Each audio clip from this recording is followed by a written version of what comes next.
ગુજરાત માધ્યમિક શિક્ષણ બોર્ડ દ્વારા આજે ધોરણ 10 બોર્ડની પરીક્ષાનું પરિણામ જાહેર કરવામાં આવ્યું હતું। ત્યારે કચ્છનું પરિણામ 84.64% જાહેર થયું હતું।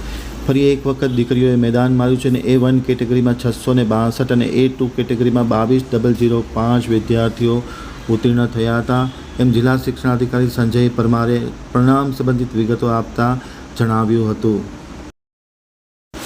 ગુજરાત માધ્યમિક શિક્ષણ બોર્ડ દ્વારા આજે ધોરણ 10 બોર્ડની પરીક્ષાનું પરિણામ જાહેર કરવામાં આવ્યું હતું। ત્યારે કચ્છનું પરિણામ 84.64% જાહેર થયું હતું।